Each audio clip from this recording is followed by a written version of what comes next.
আল্লাহ পাক রব্বুল আলামিন জানায় দিলেন পয়গম্বর মক্কার নগরীতে আর আপনার থাকা হবে না, মক্কার নগরী থেকে আপনাকে মদিনায় হিজরত করতে হবে।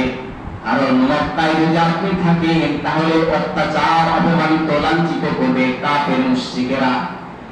নবী আমার, যেই আল্লাহ পাক রব্বুল আলামিন ঘোষণা দিলেন বন্ধু তোমাকে আজকে রাতে মক্কা থেকে মদিনায় হিজরত করতে হবে। নবী আমার রাতে বেলায় স্তব্ধ রাত্রিতে যে রাতে সকল আদালত অফিস বন্ধ হয়ে যায়, স্বামী তার স্ত্রীকে ঘুমায়, পশু পাখিরা সারাটা দিন তাদের রিজিকের তালাশ করে রাত্রি বেলায় ঘুমায়। সকল পশু, সকল জীব জন্তু, পাখি, আল্লাহর মাখলুকগুলো রাত্রে ঘুমায়, কোনো আওয়াজ নাই। এমন রাত্রে বাইতুল্লাহর কাছে এসে বলে নবী আমার, বাইতুল্লাহর কিয়াবটা ধরে বলে বাইতুল্লাহ রে, আর মনে হয় তওব করা আমার কবরে আর জুটবে না। আজকে তোমার ছেড়ে আমাকে মদিনার বুকে রওনা দিতে হবে।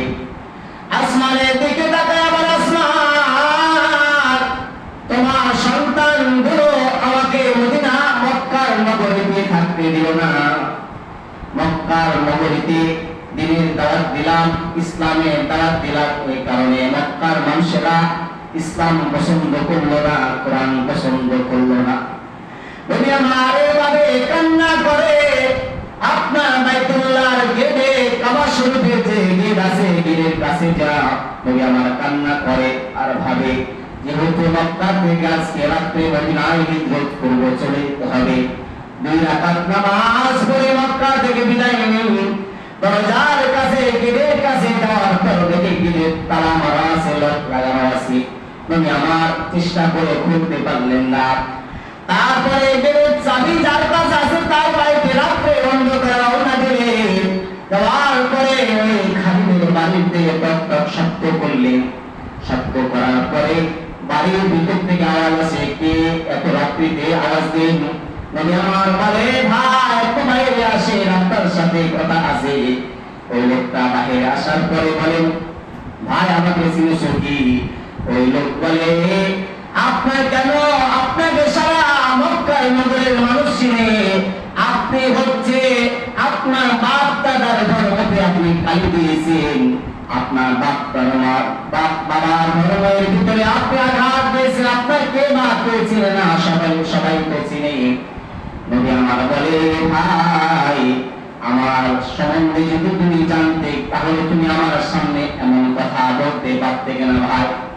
নবী আমার বলে ভাই আপনার কাছে একটা আর্জি নিয়ে এসেছি, অনেক রাত্রি অন্ধকারের ভিতরে। ভাই আমি মক্কা থেকে আজকে রাত্রে চলে যাবো মদিনার উদ্দেশ্যে। ভাই আপনার কাছে একটা কথা বলতে চাই। ভাই রাত্রি অন্ধকারে আমি মাত্র 2 রাকাত নামাজ পড়তে চাই। ভাই দয়া করে মক্কার গেটটা, বাইতুল্লাহর গেটটা খুলে দাও না ভাই। ইহুদি বড় ওই লোকটা বলে আমি এই দরজা খুলতে পারবো না, এই দরজা সকল মানুষের জন্য দরজা খোলা হবে, কিন্তু আপনার জন্য আবার ঘরের দরজা বন্ধ, আপনি প্রবেশ করতে পারবেন না।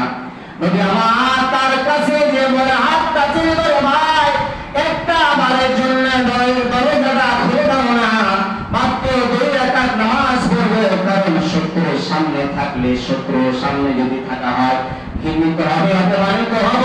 এখানে আর থাকা হবে না, চলে যাবো মক্কা। আমাকে মক্কা আছে মদিনার উদ্দেশ্য ভাই আপনার একটু আর্জি করে, একটু দয়া করে ভাই ক্ষমা করুন, শুধুমাত্র একটা বারের জন্য দরজাটা খুলে দাও। 2 রাকাত নামাজ পড়ে বিদায় নেব মক্কা শহর থেকে। যেমনি ভাবে নবী আমার দয়ার সাগর এত সুন্দর করে ওই লোকের সাথে কথা বলে, আল্লাহ পয়গম্বর আরবি নবী সাল্লাল্লাহু আলাইহি ওয়াসাল্লামকে ধাক্কা দিয়ে ফেলাই দিয়েছে। আল্লাহর নবী মুখের ভরে আপনার জমিনে পড়ে গেছে। নবী আমার, নবী ইচ্ছা করলে তাকে দুনিয়া থেকে বিদায় দিতে পারতেন, কারণ নবীকে আল্লাহ পাক রব্বুল আলামিন 70টা জান্নাতে যুবকের শক্তি দান করেছিলেন। কিন্তু নবী তো দয়ার সাগর, কিছুই বলেন না। নবী আমার আস্তে আস্তে করে উঠে বলতেছেন ভাই তুমি মনে রাখো আমি মক্কা যাচ্ছি তাই না, এমন একদিন আমি মক্কা নগরীতে আসবো, তখন আমাকে চাবি দেওয়ার জন্য তুমি মক্কার গেটে দাঁড়িয়ে থাকবে। এমন একদিন আসবে যেদিন তুমি মক্কার গেটের সামনে দাঁড়ায় থাকবে, যেদিন আমাকে চাবি দেওয়ার জন্য তুমি রেডি থাকবে। আজকে তুমি আমাকে অপমানিত করো, ধাক্কা দেওয়া ফেলাই দিলা। তবে আমার বড় কষ্ট নিয়ে চলে গেলেন আবু বকর সিদ্দিক রাদিয়াল্লাহু তাআলা আনহুর বাড়ি থেকে রওনা দিলেন।